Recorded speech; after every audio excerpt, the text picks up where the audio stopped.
This video is going to be a critique of one of my favorite shows. I plan on starting with episode 1 and working through the episodes chronologically. Critiques will be released episode per episode, but are meant to be viewed in sequence as I'm going to reference previous videos. Once I'm done, a compilation of season 1 will be put together. If you haven't watched this show, I highly recommend it, regardless of some of its flaws. But if you haven't watched it, you will be able to watch this video as I will be recapping the plot. So buckle in and let's begin with episode 1. Before I start, I have to emphasize that even though this episode is based on a short story, I will be taking this and future episodes at face value. Not only are there changes in the short film from the original story, I also believe that these short films should stand on their own, regardless of their origin. If that is a problem for you, you have been warned. And obviously, this video will contain full spoilers. Episode 1 starts with an establishing shot of a futuristic city. While it is not unique, it provides us with the information that this is not set in our world. We pan down to a more worn-down part of the city and cut to a truck being stopped by a guy with a black light. He shines it on the side and we see the words Sonnie's Predators painted on the truck. We can safely assume that this is the name of the team. The guy waves them through, and after the truck stops, we see 3 people get off. These will be the protagonists for the next 15 minutes. The 3 enter into a building reminiscent of nightclubs. Whitehair and Glasses walk alongside each other while Scarface, no, not that Scarface, is remotely driving a heavy tank of some sort. Whitehair and Glasses are stopped by a mean-looking dude. A man with cane enters the scene. With him is a woman in a golden dress.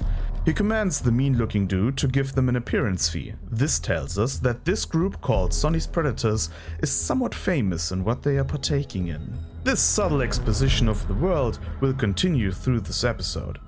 Cane Man wants to look inside the tank and says that he has heard a lot about the group. Inside the tank appears to be some sort of organic life form. Cane Man says he is magnificent, only to be corrected by Scarface. The creature is a she. He apologizes and asks the group if they would be willing to lose tonight's match on purpose. Scarface denies. Cane Man tells Scarface that it is just business, and Scarface replies with, "Not to me." This is fully in character for Scarface and plays nicely into the twist later on. Cane Man asks what makes her special, and Scarface replies that no other team uses a female pilot for their beastie. Again, a subtle way to tell the audience the name of these creatures without saying something that you wouldn't say in a normal conversation. Cane Man finds this answer amusing and asks mockingly if women fight better than men. Scarface replies with, "This one does." Glasses throws in 17 straight wins to prove it. Cane Man, again, asks if she's willing to lose. Glasses tells Cane Man that this is personal and not about the money. Cane Man offers 500,000 only to be denied again. Whitehair tells Cane Man that people like him fucked her up to begin with. She continues to tell him that Scarface was raped and cut up by an estate gang, and that she's not fighting for money but for revenge. While she is saying that, we see Scarface stepping in glass shards without even flinching. Again, a neat little detail considering the twist. In the next scene, the 3 protagonists enter an arena. The black lights all over the place reveal fancy tattoos and drawings on the characters' clothing.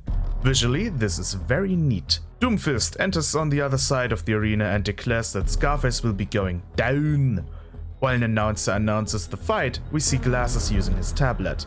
This and the following shots convey the premise of humans linking the mind with the beastie visually without need for much expository dialogue. Because the announcer wears a pin with the British flag, we can assume that this is the worst outcome of Brexit. We also see that Cane Man is watching the fight. The announcer announces Scarface's beastie as Carnivore and Doomfist's beastie as Turboraptor. Can I just say that Turboraptor sounds like the name I would have given my Beyblade when I was younger? Anyway, the announcer disappears and we realize that he was a hologram the whole time. Understandable considering that he is standing in an arena with 2 monsters. The fight begins with Turboraptor charging at Carnivore, who then knocks him back with her tail. A little back and forth follows, in which Carnivore is able to dodge several attacks of Turboraptor and is even able to get some slices in herself. Carnivore launches her tail at Turboraptor, who catches it and gets some solid punches to Carnivore's face. Intersected into the fight is some commentary of Doomfist as he shortly wakes up and yells some things, as well as reaction shots of Cane-Man and Scarface's team.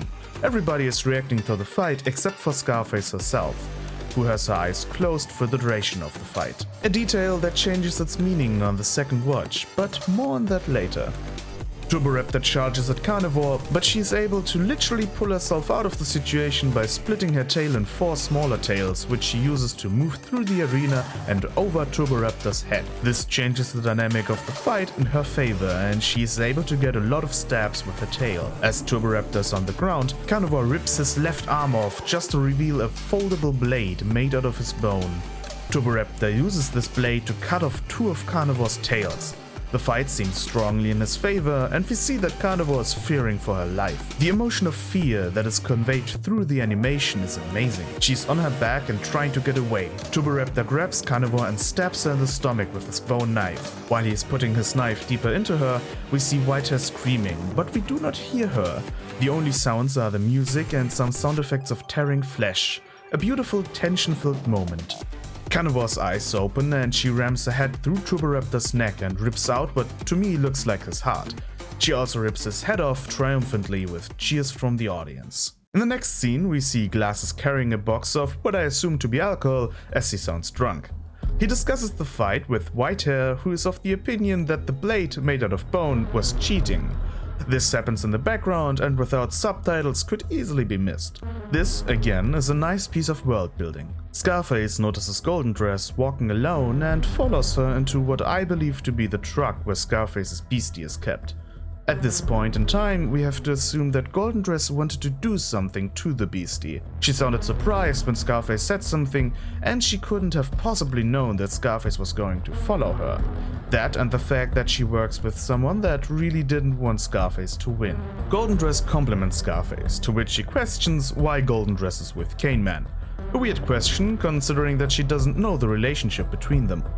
Golden Dress tells Scarface that she's with him for security, to which Scarface asks if Golden Dress ever thought about leaving Cane-Man. Golden Dress replies that she thinks about that all the time. Scarface says that Golden Dress could come with them. Again, weird, considering their circumstances. She doesn't know Golden Dress or the reason she is with Cane-Man. She doesn't know whether or not she has family or other reasons to stay. Golden Dress acts reasonable and declines. She then tells Scarface that she envies and is frightened of her. Scarface grabs Golden Dress's hand and both of them lean in for a kiss, which is even more weird than the conversation before. They know each other for less than 5 minutes. One could argue that they have known each other before the short film takes place, but this is not conveyed in any shape or form. The opposite is rather the case. Golden Dress says this place is amazing, as if she has never seen it, and the way both react to one another also indicates that they have never seen each other before. If they knew each other, Scarface would know why Golden Dress is with Cane-Man. The kiss gets interrupted by the tank with the beastie lighting up as Golden Dress touches it. She asks how Scarface is doing all the fighting and hate, and if she's scared. Scarface replies that she's scared all the time, but that she had to learn the hate. Scarface begins to tell Golden Dress about hatred and fear and tells her that it keeps her alive. While she says that, she grabs Golden Dress's waist in a sexual manner. Why would she tell that to someone she doesn't know? During my first time watching this was the point at which I was really confused and thought that Scarface is acting really stupid, considering that Golden Dress works for Cane-Man and could easily lead her into a trap. But considering the twist, her recklessness is somewhat reasonable. Golden Dress asks if Scarface is scared because of the time she was raped and sliced up, to which Scarface says no. She says, "Angry little girl, out for revenge." Cane-Man believes that shit, in a rather mocking tone, even though Whitehair told that exact thing to Cane-Man, and he has no reason not to believe that. Golden Dress undresses in front of Scarface and both kiss. Scarface has no reason to trust Golden Dress, much less to believe that she is attracted to her. During the conversation, Golden Dress proves that she doesn't understand Scarface. All of this is, of course, leading to something, but that doesn't excuse stupid behavior. Golden Dress does a Wolverine on Scarface and lifts her up by the spikes through her skull. While Golden Dress, or rather No Dress, is holding Scarface up in the air, Cayman walks in and asks if she's scared now and if her pride was worth it. Scarface, now lying on the floor, says, "Neat trick," referring to the blades from Golden Dress's hand, which could be the same bioengineering as the blade from her opponent's arm, which, together with bribe from earlier, is a nice piece of character building, implying that Cayman engineered Doomfist's beastie.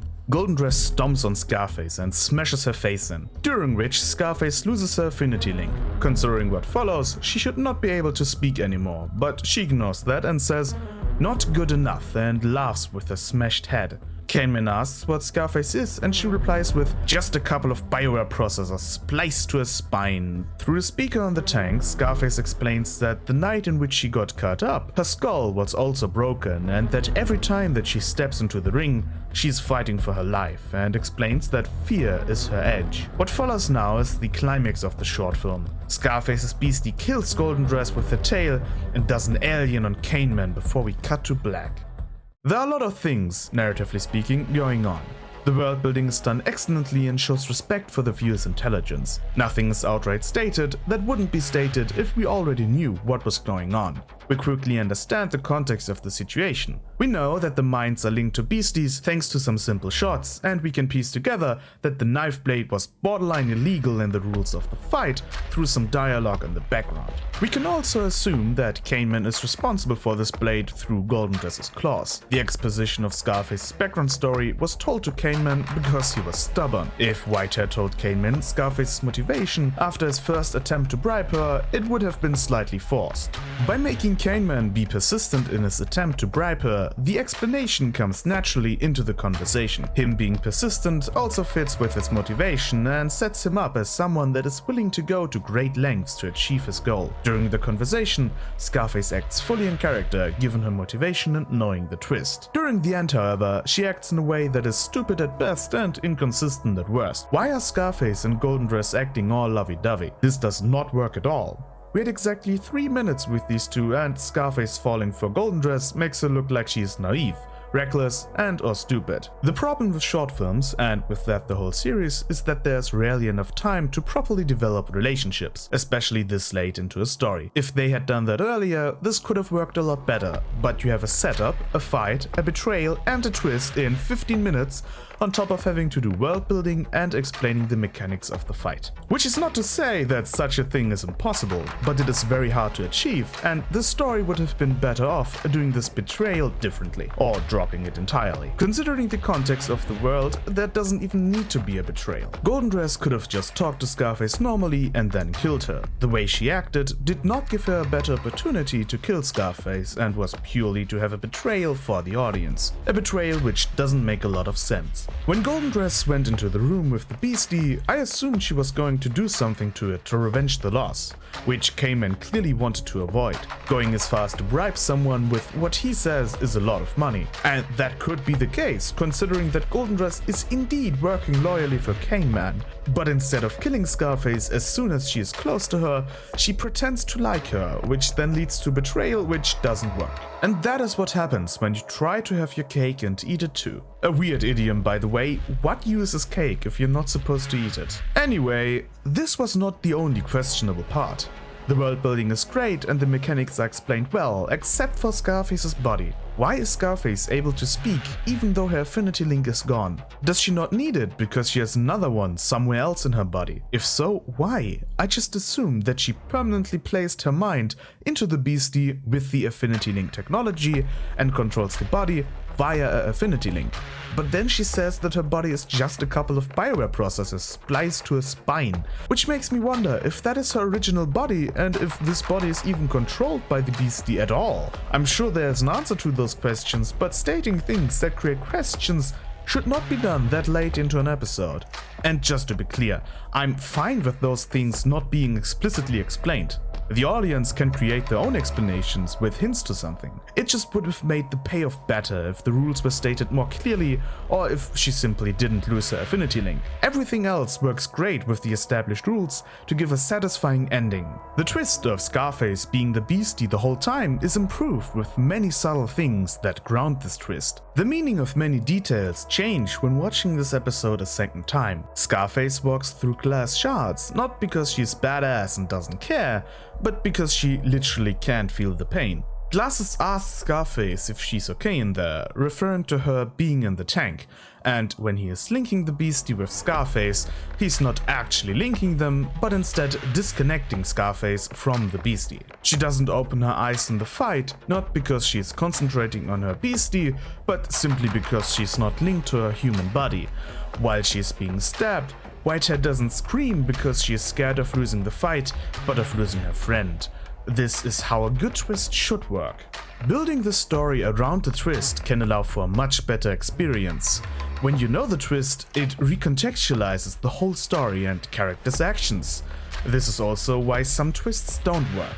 In Captain Marvel, for example, we are introduced to what we believe are enemies, only to later reveal that those enemies are actually good guys. But when you're watching the movie again, they don't act according to their true motivation and the story falls apart. When you're watching a story, knowing the twist or the end shouldn't take away from the experience. Best case scenario, it adds to it. The Prestige does that beautifully. When you know what's going to happen, you can appreciate some foreshadowing and pieces that build the twist. This, of course, comes at the risk of telling the audience too much and might make the twist not as much of a surprise. But pulling a surprise switcheroo out of nowhere just to be subversive is way worse than that. This, to a degree, can also be applied to jokes. Knowing the punchline can make you appreciate a good joke and ruin a bad one when you're hearing it for the second time. I wonder if I'm bringing all this up because it will be relevant in later episodes. To finish this off with some more positive aspects, I absolutely love the soundtrack. While music taste is pretty subjective and I love this type of music, I think that the choice of music fits the world perfectly and is used to build tension at the right moments. The animation by the studio that made such amazing things like the Bioshock Infinite trailer, the best part of Sonic 06, the cutscenes, and more is very well done. Motions aren't too exaggerated and everything has a proper weight to it. The sound effects accentuate the animation nicely and no one falls into the uncanny valley. Using blacklights in the arena to make everything more visually appealing was a great idea, because it makes sense in the world itself. The fights are for entertainment, so why wouldn't you want it looking colorful? The cinematography in general establishes the surroundings well and uses tasteful framing, especially in the fight where you can easily follow the actions on screen. This short film is not only a strong start for the series, but leaves you wanting more of the world of Sonnie, Scarface. When I first watched this episode, I didn't know that Love, Death and Robots was a collection of short films and was somewhat disappointed to find out that Sonnie's Edge was just a short film. Sadly, not every episode will live up to this one, and Sonnie's Edge is definitely a high point in the series. With all that said, I can't wait to tackle the next episode of Love, Death and Robots. Until then, thank you very much for watching. May you have an edge over all your opponents. Hey, you can watch some outtakes over there, and you can watch, I don't know what, the next episode, maybe if it releases over there, maybe I don't know what, but you can definitely watch the outtakes over here. It's on my second channel. Just click on it. Click.